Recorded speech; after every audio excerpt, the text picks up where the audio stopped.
खालिद साहब, मैं आपसे सवाल पूछ रहा था, मुझे उम्मीद कोई नहीं बोला उस वक्त बीच में, थोड़ा सा आप अकेले बोल रहे थे, एक एक करके बोले, मैं कंप्लीट कर दूं और आप लोग प्लीज टॉलरेंट हो चाहिए। पात्रा जी आप बात पूरी कीजिए, फिर मैं सौरभ और राकेश जी के पास जाना चाहता हूँ। बोलिए पात्रा जी। देखिए बड़े कष्ट के साथ मैं दो तीन बात कह दूं। ये हम लोग कुछ विषय देश में डिबेटेबल होते हैं और कुछ डिबेटेबल नहीं होते हैं। अफजल गुरु क्या बहुत अच्छा आदमी था या वो आतंकवादी था? याकूब मेमन को फांसी होनी चाहिए, आरएसएस तय करेगा कि आज हम किस बात पर डिबेट करेंगे? रोहित जी, ये दुख का विषय है। Mister Omar, will you please keep quiet? Will you please keep quiet for a while? You have raised slogans in favor of Pakistan. You have no right to be preaching me over here. Please be quiet for a moment and be tolerable. I am sorry. I have you have a right, but within your own space of time. I was not, sir. I was not interjecting you. Please be quiet for a while. I was not interjecting you. Show some courtesy. अब आप अपने समय पे बोलिएगा। आप देखिए, याकूब मेमन को फांसी होनी चाहिए कि नहीं, अफजल गुरु को फांसी हुई कि नहीं, ये आरएसएस नहीं तय करता है sir. Mister Omar, the RSS does not decide this. For your kind information, the supreme court of this country decided this. आप सुप्रीम कोर्ट को भी नहीं मानिएगा, हिंदुस्तान के संविधान को नहीं मानिएगा, आप हिंदुस्तान को नहीं मानिएगा, आप पाकिस्तान को मानिएगा और हम सहनशील बन के बैठे रहे, हम आप पे सवाल भी ना करें। ये क्या, ये सहनशीलता है या गुलामी है? ये आप मुझे बता दीजिए। सहनशीलता और गुलामी में बहुत बारीक फर्क होता है। आप हमें गुलामी में धकेलना चाहते हैं, जो मुझे लगता है हिंदुस्तान के किसी भी बच्चे को मंजूर नहीं होना चाहिए। संबित पात्रा बोलिए। उमर खालिद जल्दी से, आप हिंदुस्तान के कानून को मानते हैं या यहां रहकर पाकिस्तान जिंदाबाद करना चाहते हैं? देखिए, जहां तक बात है पाकिस्तान जिंदाबाद नारे देने की, वहां ना मैंने ना जो ऑर्गेनाइजर्स थे उन्होंने वो नारे दिए। और जहां तक बात कानून और संविधान को मानने की, नारे कैसे लगे करना पड़ेगा। अलग अलग जगह नारे लगाए कि भारत के टुकड़े होंगे इंशाअल्लाह इंशाअल्लाह।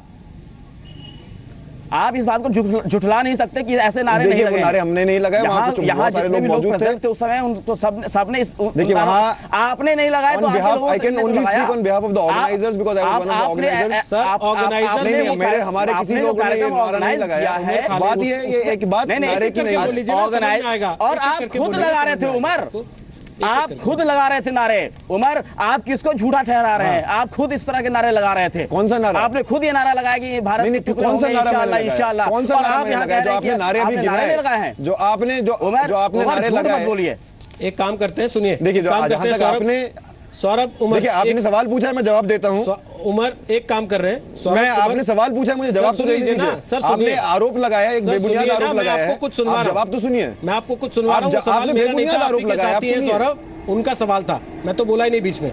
मैं आप लोगों को एक चीज सुनवा देता हूं, उसको सुनिए, उसके बाद आप तय कीजिए कि आपको शर्म आनी चाहिए कि नहीं। आपने जरा सुन लीजिए एक बार वो तस्वीर क्या कहती है, जवाब तो लीजिए। ऑडियंस आप उसकी ऑडियो भी सुनवाते हैं, क्या आवाजें आ रही है।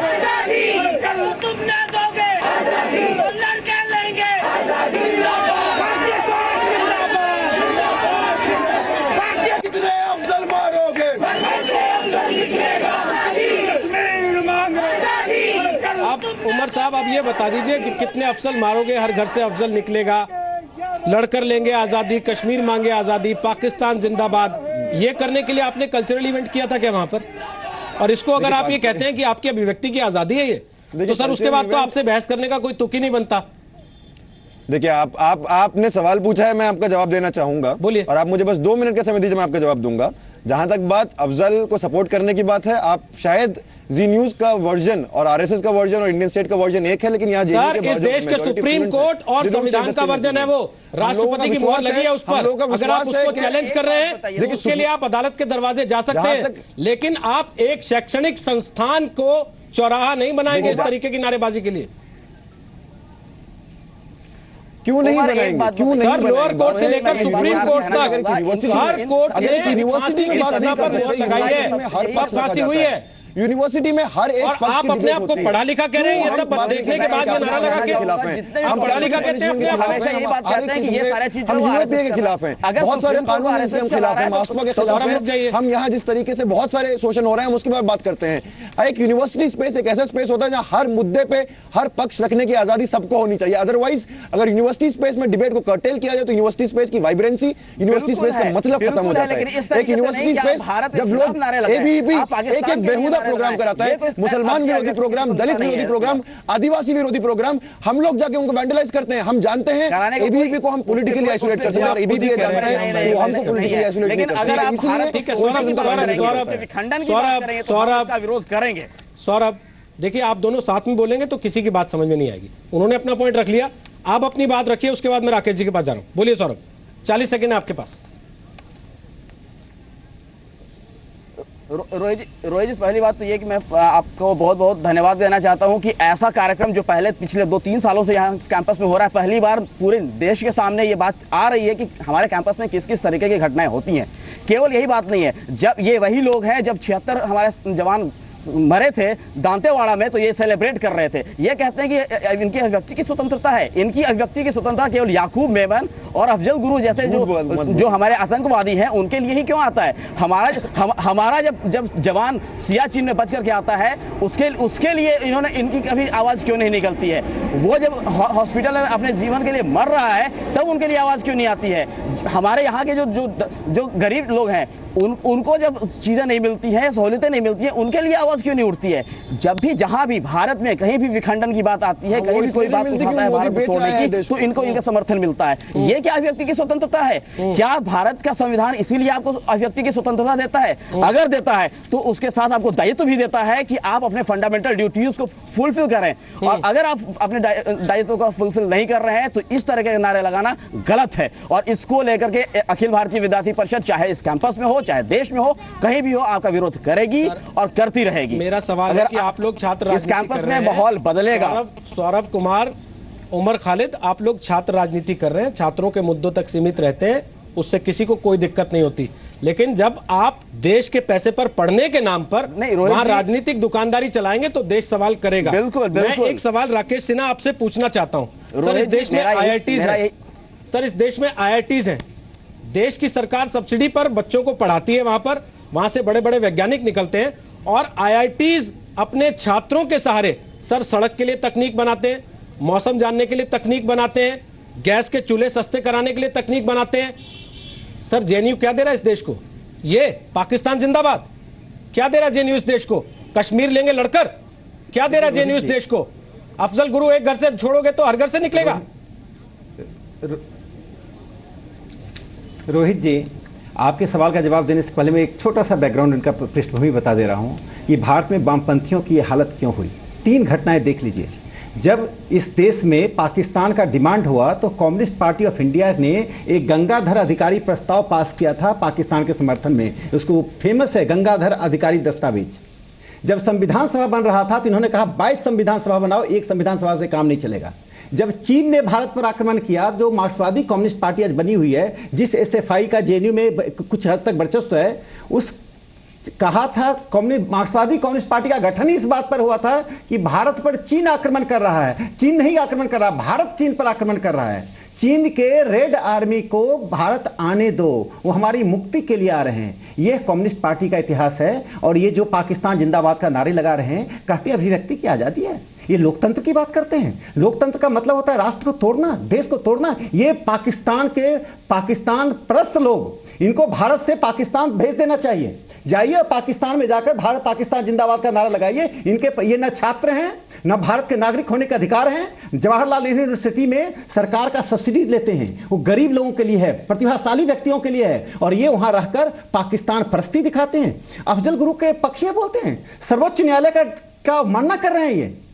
ये बाटला हाउस पर सर्वोच्च न्यायालय का मानना कर रहे हैं। ये मैं इनको संक्षेप में कहना चाहता हूं, यदि पाकिस्तान इतना पसंद है तो आप पाकिस्तान चले जाइए। भारत में आपको 1 इंच जगह नहीं रहेगी। कोई भी देशभक्त ऐसे देशद्रोहियों को, मैं इनको गद्दार मानता हूं। इस देश का अनाज खाकर, इस देश की मिट्टी पर पलकर, इस देश के पैसे से पढ़कर, ठीक, और इस देश को तोड़ने की बात करना, पाकिस्तान जिंदाबाद का नारा लगाना, अफजल गुरु के समर्थन में बोलना, यह गद्दारी नहीं है। तो मुझे कोई गद्दारी का परिभाषा बता दे। थोड़ा शॉर्ट राकेश जी, मेरे पास ब्रेक पर जाने का दबाव है, उसके बावजूद मैं उमर खालिद आपसे एक सवाल पूछना चाहता हूं। मेरे हाथ में पोस्टर है जो आप लोगों ने लगाया था जगह जगह पर लोगों को बुलाने के लिए। इसी को आपने फेसबुक पर चलाया, सोशल मीडिया पर चलाया, ट्विटर पर लोग शेयर कर रहे थे, और इसमें लिखा है the country without a post office against the brahmanical collective conscious against the judicial killing of Afzal Guru. इसका मतलब क्या है?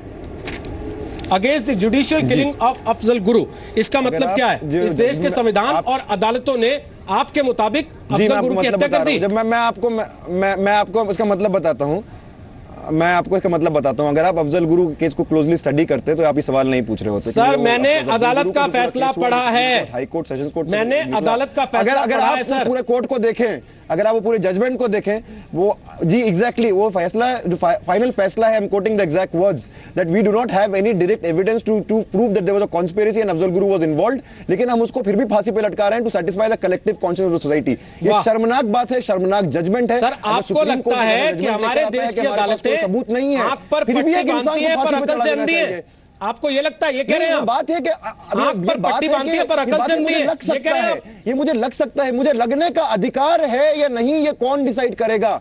ये मुझे लग सकता है और ये बात मैं रख सकता हूं कि आप आज आरएसएस इतना डरपोक हो गया है कि मेरे दिमाग में अगर कोई बात आए तो मैं उसको रख नहीं सकता। डरपोकों की पार्टी है, डरपोकों की पार्टी है। ये बात कोई डिसाइड नहीं करेगा। उमर खालिद, ये बात से डरते हैं कुछ छात्र यहाँ बात ये नहीं बात उदाहरण देना देश को धोखा देने के समान है। उमर खालिद, ये बात अरे आप सर्वोच्च न्यायालय का पूरा निर्णय पढ़ जाइए। सर्वोच्च न्यायालय क्या कह रहा है? डरपोक हैं आप, बारे में आप पूरा डरपोक हैं, आप डरते हैं लोगों के विचार से, आप डरते हैं छात्रों से, आप डरते हैं यंग क्रिटिकल माइंड से। उमर खालिद, ये बात कौन डिसाइड करेगा? अरे हम डरते एक हैं वो लड़का पाकिस्तान जो जिंदाबाद अपने पैरों पे अभी तक खड़ा नहीं है, अपने माँ बाप से फीस लेके पढ़ रहा है, जिस थाली वो में डिसाइड खाते करेगा हैं इस उसी देश का थाली में संविधान भेद करने वालों की की रवायत क्या होनी चाहिए?